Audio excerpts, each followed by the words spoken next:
Ayan guys, palabas na naman kami. So ayan, okay na yung hair ko. Na-dry ko na siya. So labas tayo. Let's go. Lalabas na naman ako kasi maglilinis na naman. Tapos ko kahapon, ay kagabi natapos ko. Pero kulang yung isa. Ayan. So gagawin ko muna ngayon. So kukuha ko ng hook.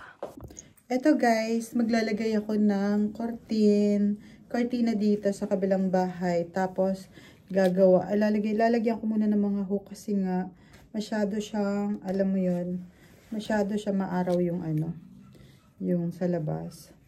Tapos, masyado siyang mahirap lagyan ng hook kasi matigas yung ilalagay. So, ayan, lalagyan natin. Lalagyan muna natin, tapos ilagay ko na doon. Actually, yung iba, natapos ko na kagabi. Kasi nga, inabot ako ng 10 o'clock dito kagabi. Ayan, tapos ko na. Sa wakas natapos na din ako. So, eto guys, gagawin ko na yung cortina. Kasi nga, kahapon, hindi ko siya nagawa. So, ngayon, tatapusin ko na lang. Maglalagay ako ng hook. Kasi, eto. Di ko siya natapos kahapon, kaya gagawin natin ngayon. So, kahapon kasi, ginabi na kami, tapos natusok-tusok na yung kamay ko. So, tatapusin natin. Tapos, kasi nasira siya, napunit siya, so tinahi ko, ang pangit. Yun nga lang. Okay lang yun, kasi sayang. Tapos, mahal kasi. Tapos, matagal bago anuhin. Kaya, eto muna yung gagawin natin. So, gagawa tayo. Ilalagay ko na ng hook, tapos ilalagay ko na doon, ilalagay ko na sa taas. Pero nagawa ko na, tapos after nito, doon naman ako gagawa sa kabila. So, yan. Lagay muna natin yung mga hook. Ito na, yung mga hook, gagawin natin. So, ayun nga lang, kailangan natin ilagay ang hook dito. Makapal kasi ito, masyadong na to. Pero super tagal na kasi nitong curtain na to. Mahirap din to. Mahirap din to labahan, kaya ganun. Yan. So, okay na siya dito. Natapos ko na din ulit. Ayan. So, kailangan ko na lang punasan yung mga ilaw. Ayan, natapos ko na lahat. Ayan, pati, natapos ko na siya. So, hiningal ako guys. Ang pinakamahirap lang talaga ilagay yung curtain na yan kasi napakahaba niya. Ang haba niya ilagay, so nahihirapan ako, lalo na kapag wala kang katulong.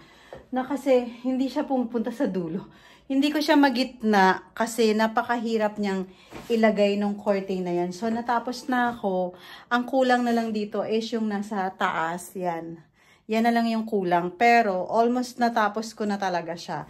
So, nagawan ko din ng paraan. Yun nga lang, kulang ako ng stick. Hindi ko alam kung saan nila nilagay yung stick. Tapos, pakita ko naman sa inyo yung isang ginawa ko din kagabi na hiningal ako.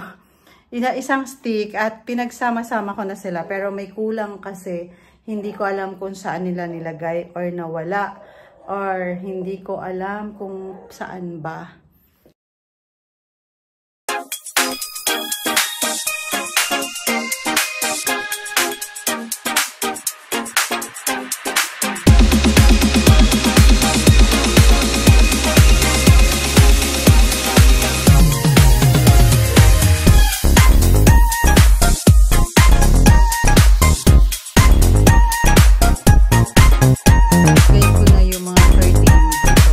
Yun, kulang pa yun.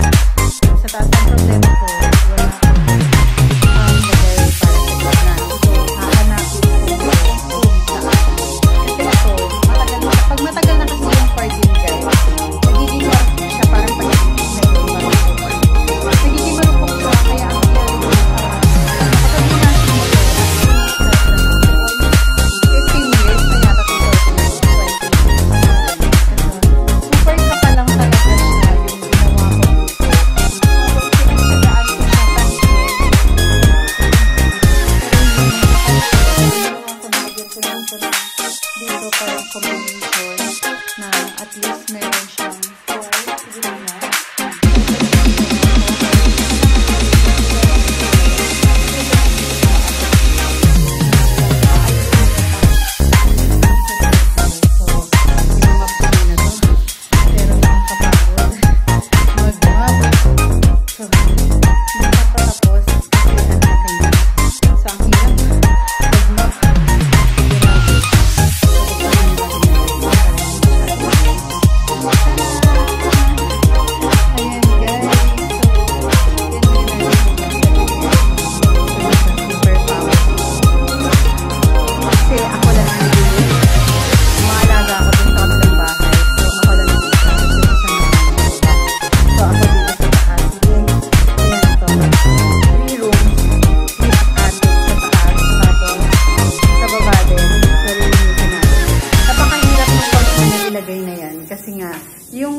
Ganun siya, patabingi-tabingi. So, hindi ko siya talaga masyadong maayos kasi nga yung parang, yung pa-style, parang pasigsag.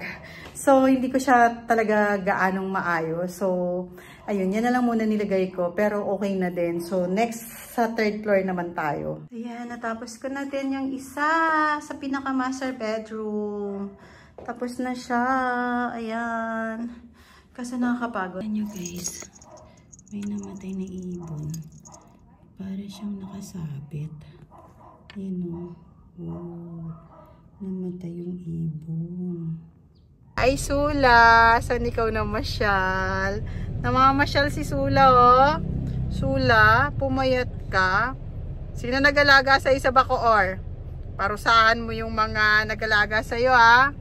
Hindi ka nila pinakain, ha? Diba, Sula? Sula, kamukha mo na si Ola. Sula! Gusto mo ng Jollibee? Bibili tayo. Wow, nakita niyan Jollibee. Tumingin talaga siya, oh. Gusto mo ng Jollibee? Ha? Oh, gusto daw niya ng Jollibee, oh. Ayun, oh. Mag-Jollibee si Sula.